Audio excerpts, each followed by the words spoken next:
All right, so welcome back. We're switching things up a bit for this end-of-year deep dive. Instead of focusing on one story, we're going to look back at the biggest global events of 2024. Kind of see what really mattered. We've got like this news summary from December 28th pulled from all the major sources. It's like having a cheat sheet for understanding the year. Exactly. So buckle up, because 2024 did not disappoint when it came to big news. Oh, I bet. From what I've heard, it was a wild ride. It was. We're talking a plane crash in Kazakhstan, and get this, whispers of possible Russian involvement. Then you've got a hospital raid in Gaza that sparked a huge EGE international outcry. Plus, a concerning surge in mass attacks in China. So we're talking global instability, rising tensions. You got it. And oh, remember Donald Trump? Yeah, he's back in the headlines too. But let's unpack this, shall we? One of the first events that had the world glued to the news was that Azerbaijan Airlines plane crash. Right, that was a terrible tragedy. It was. An Embraer 190 went down in Kazakhstan. 38 people died, 29 survived. But what makes this crash so unsettling is the timing. I was just thinking that. This happened when tensions were already super high between Russia and the West, because of Ukraine. And then U.S. officials come out saying the plane might have been hit by Russian weapons fire. Accidental or not, that's a huge GE escalation. Imagine surviving a plane crash only to find yourself caught in a geopolitical storm like that. One survivor said, "It all happened so fast. We heard a loud noise, and then the plane started shaking violently. People were screaming and crying." Gives you a sense of the terror. It does.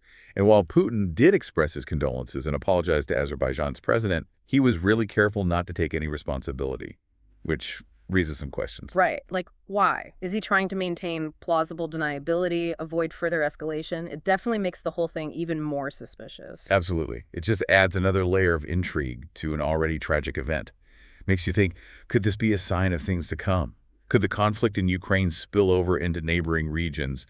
It's a situation we'll definitely need to keep a close eye on. For sure. Okay, so shifting gears to the Middle East, we have another event that sent shockwaves around the globe.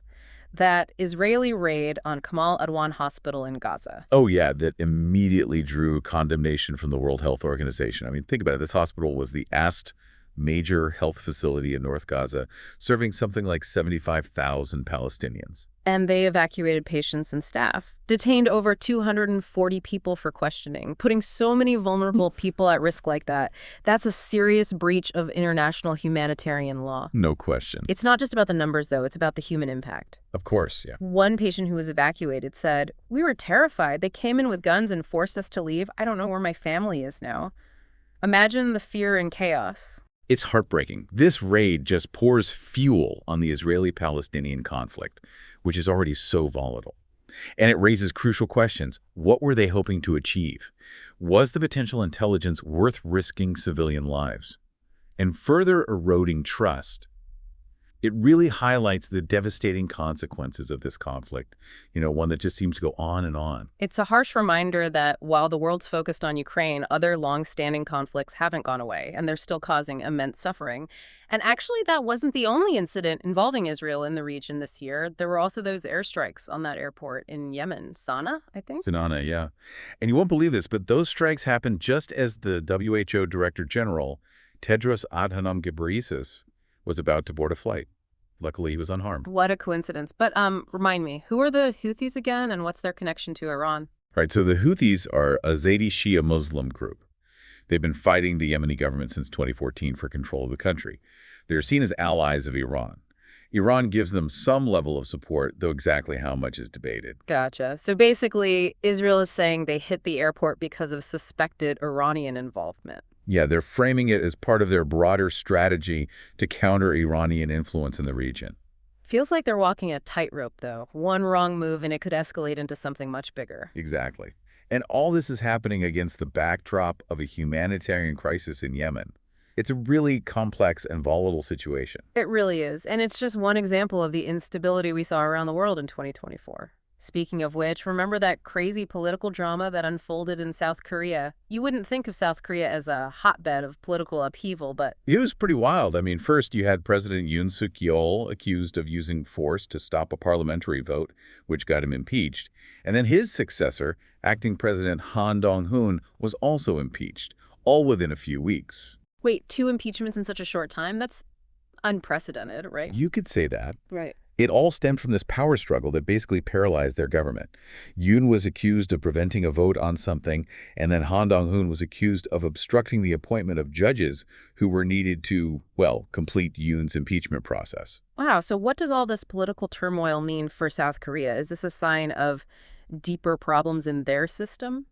It's hard to say for sure, but it definitely raises some red flags about their stability. And you have to consider the wider implications, for regional security, their relationship with North Korea, the whole rivalry between China and the U.S. It's a good reminder that even in democracies that seem stable, things can change fast, and the consequences can be huge. So we've got conflict and instability playing out on the world stage. But as we'll see in the next part of our deep dive, 2024 also saw a different kind of unrest brewing, like within societies themselves. Exactly. From growing social tensions to a rise in violence, those internal pressures are reshaping the world alongside those global conflicts. Welcome back to our deep dive into 2024. As we move into this second part of our analysis, it really strikes me how interconnected a lot of these stories are. It's not just like random things happening all over. There are like larger trends at play. Yeah, totally agree. When you step back and look at the big picture, you see these patterns. Exactly. Like, remember that Azerbaijan Airlines crash? Tragic accident on the surface. But the timing, the location, those suspicions about Russia, it becomes like a flashpoint in this huge geopolitical conflict. It's a reminder of how quickly things can spiral, especially when the world's already on edge. And it's not just Russia and Ukraine. We see similar dynamics in the Middle East. The Israeli raid on that Gaza hospital and those Yemen airstrikes. The Middle East is like this constant intersection of history, religion, and strategic rivalries. These events are just another chapter in that story. But what's really disturbing is how often civilians get caught in the crossfire, especially those essential services, like healthcare. Yeah, that story of the patient forced to evacuate the hospital in Gaza, that really stayed with me. It really highlights the human cost of these conflicts, the constant fear, the uncertainty. Absolutely, and it raises some big questions about security versus humanitarian principles. Like, when does national security justify violating international law? Tough questions. No easy answers. But they're questions we need to keep asking as these conflicts become more complex and interconnected. For sure. Which brings us to another major theme from 2024. The struggle for accountability and justice. We see it in the Boeing crisis, that awful incident with the New York correctional officers. It's like a crisis of trust. People are losing faith in institutions, governments, the systems that should be protecting them. Totally.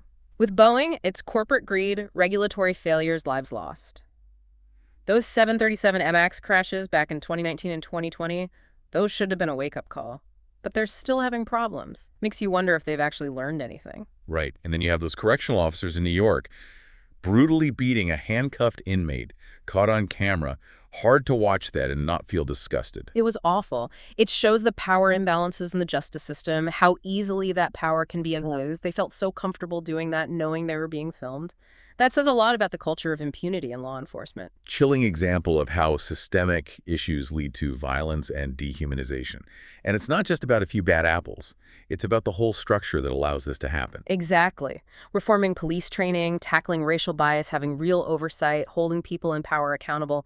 It's a long, tough process, but essential if we want a more just society. Couldn't agree more. Speaking of social justice, let's go back to that surge in mass attacks in China. That one really stood out. It felt like a symptom of something bigger, like deeper unrest and frustration within Chinese society. Right. China has been this model of economic growth and stability.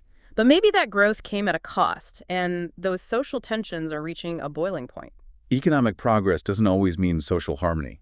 Sometimes it can make inequality worse, create divisions. And how does the government react? Crackdowns, censorship? That might work for a bit, but it doesn't address the root of the problem. Exactly. In fact, it might make things worse. Suppressing legitimate complaints just pushes people toward more extreme ways of protesting. It's a trend we're seeing in other parts of the world, too. This growing sense of polarization, distrust in institutions, and people resorting to violence to express their anger and frustration. Yeah, it's worrying. It points to this crisis of legitimacy. People feel unheard, ignored, and the systems that are supposed to represent them are failing. And then into all this chaos enters Donald Trump, trying to delay that TikTok ban.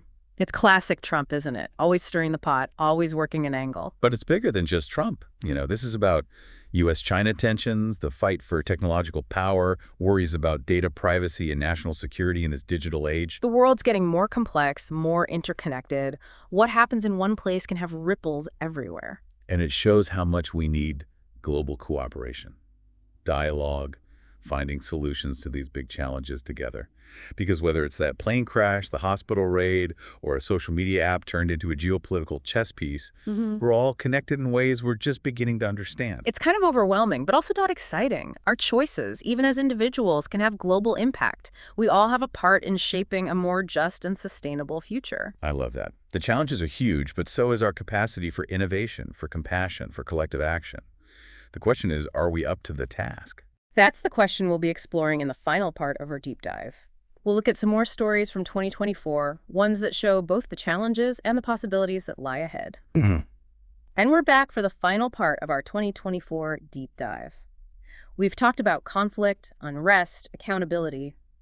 But before we wrap up, there are a few more stories we need to look at. Ones that remind us that even with all the chaos and uncertainty, there's still hope, progress, even human resilience. Yeah, history is not a straight line, is it? It's 2 steps forward, 1 step back. 2024 was full of contradictions, like a tapestry woven from darkness and light. That's a great way to put it. And one of those threads that stood out to me was the death of former Indian Prime Minister Manmohan Singh. Died at 92. It really felt like the end of an era for India. His legacy is complicated, like most politicians. But he was a key figure in shaping modern India. Right. Like, he was the one behind India's economic liberalization back in the 90s, which led to massive growth and lifted millions out of poverty. It makes you think, how different would India be today if not for him? He was a quiet leader, but his impact was huge. It shows that even in a world full of turmoil, individuals can still make a difference. No doubt about it.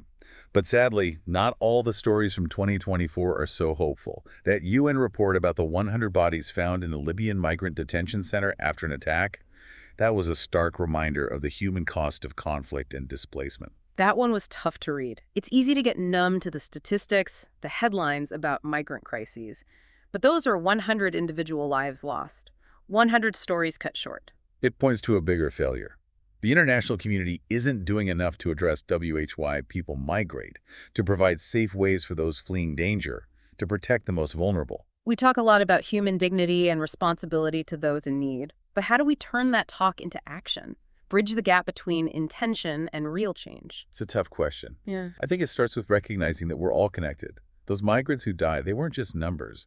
They were human beings like us. Their stories are our stories. It's true. And even as we deal with these heavy issues, there are signs of innovation and progress. Like, remember China's first flight of their 6th-generation aircraft? That was a big deal, technologically, strategically. It shows how China's military power is growing, their ambition to challenge the U.S. Kind of scary, though, right?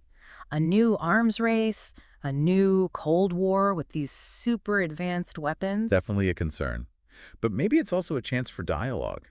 If we can figure out how to manage these advancements responsibly, set clear rules, build trust, maybe we could avoid repeating past mistakes. It's about finding that balance, competition and cooperation, pushing boundaries but being responsible. But you're right, dialogue is key. We can't let fear and suspicion control everything. Exactly. The future isn't set in stone. It's something we create through our choices, our actions. So as we wrap up this year-end review, what's the message you want to leave with our listeners? What should they take away from all of this? I'd say the world is complicated, full of messy, heartbreaking things. But it's also full of beauty, resilience, and potential. Stay informed, stay engaged, and don't lose hope. Even in the darkest moments, the human spirit finds a way to shine. That's a great takeaway. And on that note, we'll bring our 2024 deep dive to a close. Thanks for joining us. We hope you learned something new, saw things from a different angle, and maybe even feel inspired to dig deeper into these issues yourselves. Until next time, keep exploring, keep asking questions, and keep the conversation going.